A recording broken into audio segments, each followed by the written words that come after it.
आज के इस वीडियो में हम बात करने वाले हैं क्लास 12 व्यावसायिक अध्ययन के चैप्टर नंबर 5 की, जिसका नाम है संगठन, और उसी का ही एक टॉपिक है संगठन संरचना, ऑर्गेनाइजेशन स्ट्रक्चर। तो इस वीडियो को शुरू करते हैं और जानेंगे संगठन संरचना का अर्थ, संगठन संरचना की परिभाषाएं और उसके प्रकार। सबसे पहले हम जानते हैं संगठन संरचना का अर्थ। संगठन क्या होता है ये आप सभी को पता ही होगा। अब संरचना क्या होती है? संरचना होती है किसी भी चीज़ का एक स्ट्रक्चर, एक ढांचा तैयार करना, वो हो जाता है संगठन संरचना। संगठन क्या होता है? संगठन होता है कि व्यक्तियों का एक ऐसा समूह जो किसी विशेष कार्य को पूरा करने के लिए प्रबंध द्वारा तैयार किया जाता है, वो होता है संगठन। जो भी हमारे कुछ उद्देश्य होते हैं उनको प्राप्त करने के लिए एक ऑर्गेनाइजेशन की स्थापना की जाती है, कुछ व्यक्तियों के समूहों की स्थापना की जाती है, जो होता है संगठन। बात करते हैं संगठन संरचना के अर्थ की। संगठन संरचना से आशय किसी उपक्रम की समग्र संगठन व्यवस्था का रूप अर्थात संगठन संरचना का ढांचा निर्धारित करने से है। जो एक ऑर्गेनाइजेशन है उसमें किसी भी उपक्रम की समग्र संगठन व्यवस्था का रूप, समग्र का मतलब क्या होता है? संपूर्ण, समस्त, सारा, वो होता है समग्र। यानी समग्र संगठन व्यवस्था का रूप तैयार करना उसका ढांचा निर्धारित करने से है। जिस प्रकार संस्था की नीतियां उन सीमाओं को निर्धारित करती हैं जिनके अंतर्गत कार्यक्रमों एवं कार्यविधियों को निश्चित किया जाता है, ठीक उसी प्रकार संगठन संरचना उस प्रारूप का कार्य करती है जिसके अनुसार उक्त संस्था के प्रशासनिक संबंध स्थापित एवं निश्चित किए जाते हैं। जैसे कि जिस प्रकार एक संस्था की नीतियां उनकी सीमाओं को निश्चित करती हैं, जो संस्था की नीतियां वो किसकी सीमाओं को निश्चित करती हैं? संस्था की, जिनके अंतर्गत कार्यक्रमों एवं कार्यों की जो विधियां हैं उनका होना निश्चित होता है, ठीक वैसे ही संगठन संरचना उस प्रारूप का कार्य करती है जिसके अनुसार एक संस्था के प्रशासनिक संबंध स्थापित और निश्चित किए जाते हैं। ठीक है, ये होता है संगठन संरचना। संगठन संरचना क्या होती है? संगठन संरचना वो होती है जो यह बताती है कि संगठन में कार्यों का आवंटन, समन्वय, पर्यवेक्षण आदि सही तरीके से हो, ताकि संगठन के जो लक्ष्य हैं उनकी पूर्ति हो सके और उनकी पूर्ति में हमें क्या मिल सके? सहायता मिल सके। संगठन की जो संरचना होनी चाहिए वो कैसी होनी चाहिए? वो उसमें दक्षता होनी चाहिए, उसके कार्यों में लचीलापन होना चाहिए, नवोन्मेषी होनी चाहिए और वो संवेदनशील होनी चाहिए, ताकि संगठन को टिकाऊ प्रतिस्पर्धी लाभ प्राप्त करने में मदद मिल सके। किसी भी संगठन की संरचना कई तरह से की जा सकती है जो उस संगठन के लक्ष्यों पर निर्भर करती है। जो संगठन संरचना है वो किस पर निर्भर करती है? वो उसके लक्ष्यों पर निर्भर करती है। लक्ष्य आपके जितने मजबूत होंगे, आपका जो एक ऑर्गेनाइजेशन स्ट्रक्चर है वो भी उतना ही मजबूत होगा, उतना ही स्ट्रांग होगा। संगठन की संरचना से यही निर्धारित होता है कि वह संगठन कैसे कार्य करेगा और कैसे परिणाम देगा। जैसा आपका स्ट्रक्चर वैसे आपके परिणाम और वैसे आपके कार्य होंगे।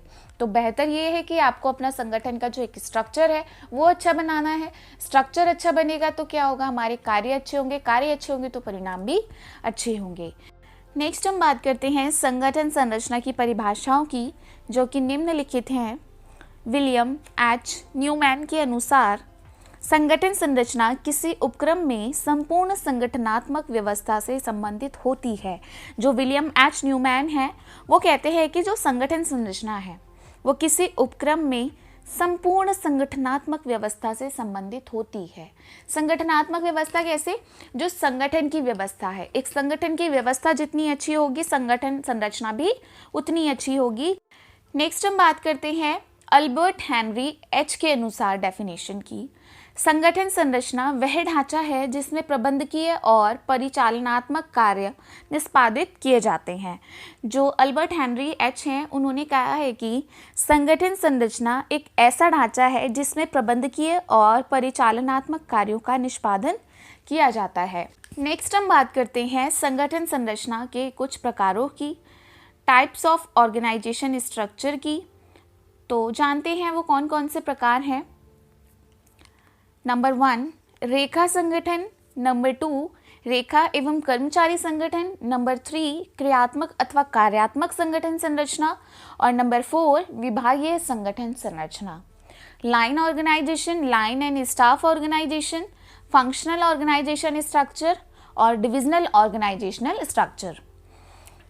जो आपके रेखा संगठन है और रेखा एवं कर्मचारी संगठन है, ये आपके पाठ्यक्रम में नहीं है, ये आपके एग्ज़ाम में दूर से दूर तक नहीं आएंगे। बाकी के जो बचते हैं दो प्रकार, क्रियात्मक एवं कार्यात्मक संगठन संरचना और विभागीय संगठन संरचना, ये आपके सिलेबस में है, तो ये आपको एग्जाम में भी देखने को मिलेंगे। मैं आपको एक चीज़ क्लियर करना चाहती हूँ, जो संगठन संरचना एक टॉपिक है जिसके बारे में अभी हम पढ़ रहे हैं, ये टॉपिक आपको एग्जाम में देखने को मिल सकता है। तो ये चीज़ क्लियर कर दूं कि संगठन संरचना से रिलेटेड कोई भी एक क्वेश्चन आपको एग्जाम में देखने को मिल सकता है, फिर चाहे वो आपका प्री बोर्ड हो या फिर वो आपका बोर्ड एग्जाम हो।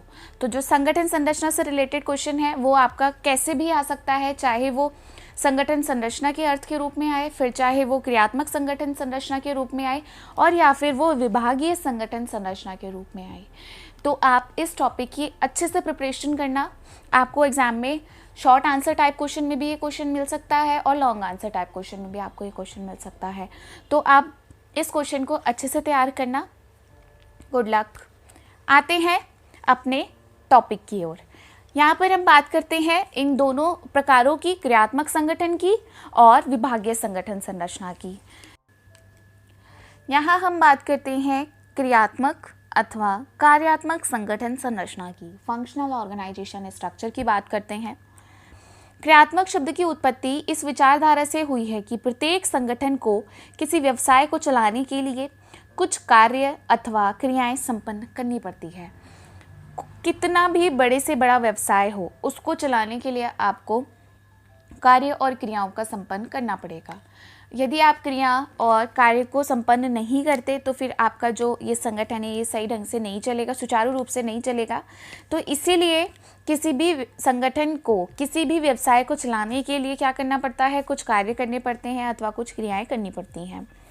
अतएव ये स्वाभाविक ही है कि किसी संगठन की क्रियाओं का प्रारंभ उस कार्य पर बल देकर होता है जिसके करने से संस्था के उद्देश्यों की प्राप्ति होगी।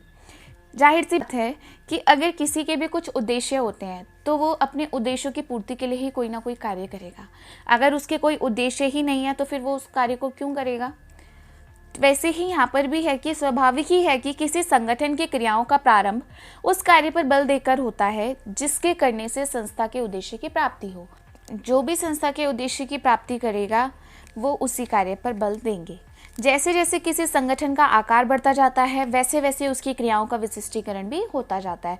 जैसे जैसे एक संगठन का, एक ऑर्गेनाइजेशन का विस्तार होगा, जैसे जैसे उसका आकार बढ़ेगा वैसे वैसे उसकी जो क्रियाएं हैं उनमें भी विशिष्टीकरण होता जाता है।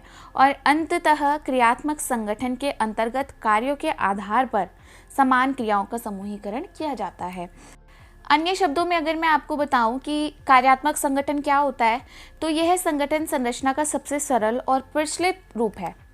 ठीक है। कार्यात्मक संगठनात्मक संरचना उस संरचना को संदर्भित करता है जिसमें संगठन में किए गए प्रमुख कार्य के आधार पर विभिन्न विभाग बनाए जाते हैं।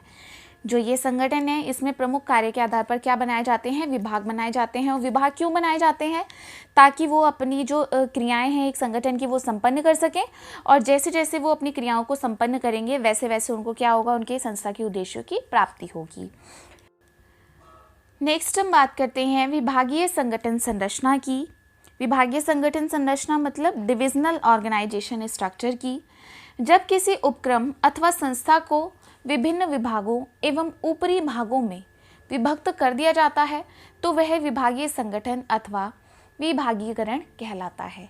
जो कोई उपक्रम है, चाहे वो कोई संस्था है, जब उसको विभिन्न विभागों में क्या कर दिया जाता है, विभक्त कर दिया जाता है, डिवाइड कर दिया जाता है, बांट दिया जाता है, तो वह विभागीय संगठन अथवा विभागीयकरण कहलाता है। जैसे विपणन विभाग, उत्पादन विभाग, वित्त विभाग, सेवी वर्गीय विभाग आदि। यह विभागीकरण व्यवसाय की क्रियाओं को ध्यान में रखकर किया जाता है। ऐसा करते समय प्रत्येक कार्य एवं उसके क्षेत्र को स्पष्ट रूप से परिभाषित किया जाता है। कोई भी एक ऑर्गेनाइजेशन है, कोई भी एक संस्था है, अगर हम उसके विभागों को बांट देते हैं, विभक्त कर देते हैं, तो वो कहलाता है विभागीय संगठन और विभागीकरण संगठन। आपको यहाँ पर कंफ्यूज नहीं होना, आपसे एग्जाम में विभागीकरण संगठन भी पूछा जा सकता है और विभागीय संगठन भी पूछा जा सकता है। विपणन विभाग, उत्पादन विभाग, वित्त विभाग, ऐसे ही कुछ अन्य विभाग भी हो सकते हैं। यह विभागीकरण व्यवसाय की क्रियाओं को ध्यान में रखकर किया जाता है। जो इस संगठन में वर्गीकृत किया जाता है, जो विभक्त किया जाता है, वो किसको ध्यान में रखकर किया जाता है? व्यवसाय की क्रियाओं को ध्यान में रखकर किया जाता है। तो आज की ये वीडियो यहीं समाप्त होती है। Thanks for watching.